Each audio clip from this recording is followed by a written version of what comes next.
Speak. What does the town say? Miguel, alam mo na ba? Parang may kakaibang energy ngayon ng campus, Oo nga, Rian. May halong excitement, ingay at mga platapormang nag-aantay na mapakinggan. We can truly say that the election season is in full swing. Iba talaga ang vibe kapag election season na sa FEU.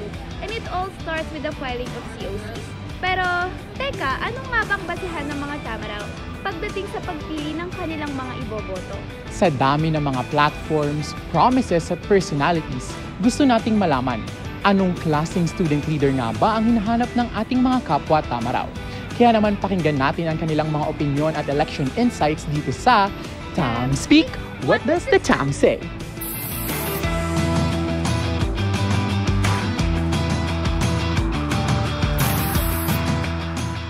Ngayong nalalapit na ang pagtatapos ng school year, kasabay nito ang pagsalubong natin sa panibagong set of student leaders na mamumuno dito sa Inday Happy Halls. Tama ka dyan, Rian. Mga Tamaraw na aasahang magdadala ng bagong pananaw sa pagbibigay ng solusyon sa mga problemang kinakaharap natin bilang estudyante. Kaya naman pakinggan natin kung ano nga ba ang mga bagay na inaasahan ng mga Tamaraw sa papalapit na election. Actually, I'm excited to see every candidate kasi this is my first election dito sa first election season dito sa FEU. So, excited ako makita kung paano nila ipropromote yung mga sarili nila at ano yung mga plano nila for our school. Siguro first sa candidates, mas gusto kong makita yung plataforma nila. Like, mas gusto kong makita na they are eager na ipakita kung ano ba yung student council, yung officers, kasi wag natin patunayan dapat na corruption starts at school. Dapat makita agad natin na kahit nagpo-promote sila, dapat hindi lang ngayong election season sila ganon. Like, ngayon lang sila approachable, ngayon lang sila nakikipag sa ibang tao. My expectation is, I hope yung mga student na mananalo is yung makakatulong sa mga student na may maano yung mga skills nila, mahasa, ganun. So, to see especially what will happen after the elections because I'm really curious about the candidates right now. It's very interesting. So, ano po yung expectations nyo sa mga candidates and sa fellow voters nyo po? My expectations for the candidates is I hope they will do what they promise to us kasi that's why we voted for them. Ayun yung ina-expect natin sa kanila. And hopefully, it will benefit us all here in FEU as a community. And my expectations for the voters is choose wisely. Kunyari, close kayo. Don't vote for them just because you're friends with them. Vote for someone who has good credentials, for me especially.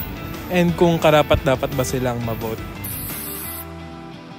Pero seryoso, Rian, kung may hinahanap ka na katangian sa isang student leader, ano yun?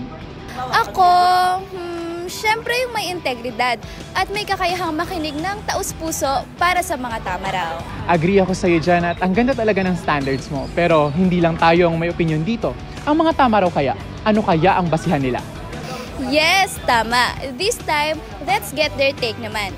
To get their opinions, we asked, with so many candidates making promises, what is your basis for choosing who to vote for?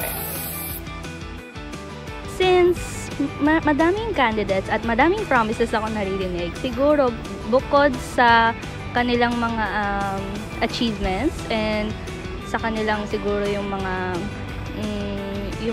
propositions nila, siguro gusto kong makita yung sincerity sa bawat candidate na gusto nilang matulungan yung bawat student. Hindi lang yung kasi gusto nila magkaroon ng posisyon in name, pero syempre gusto ko din makita na gusto talaga nilang matulungan yung bawat student. So, yun. Siguro basis, labas muna yung sa credentials kasi na-experience ko kasi sa school na mas masyado nilang fino-front yung sarili nila. Katulad kay Vico, diba, the way he promotes himself, hindi siya nakafocus na ako yung iboto niyo kasi ako si Vico Soto.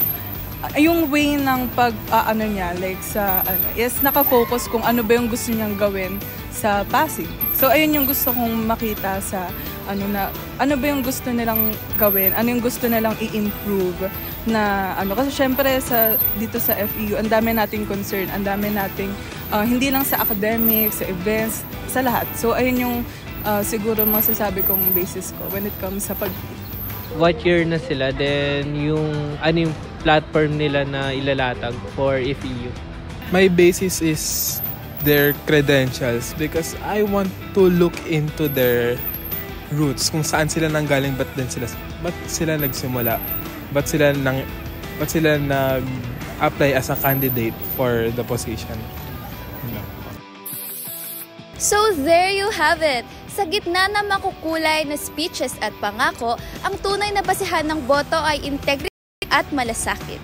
And let's keep the conversation going not just during the elections, pero sa buong school year. Dahil ang totoong leadership hindi natatapos sa pagkapanalo. Tuloy ang laban para sa tamang representasyon at tuloy din ang pagiging mapanuri, mapagmatsyag at mapagmalasakit nating mga botante. At kung may isang bagay kaming gustong iwan sa inyo, ang tunay na pagbabago nagsisimula sa pagboto. Ako si Jeriel Ann. At ako naman si Miguel Dabu, narito hindi lamang para makinig, kundi para maging boses ng bawat Tamaraw. This is Tam Speak! What does the Tam say?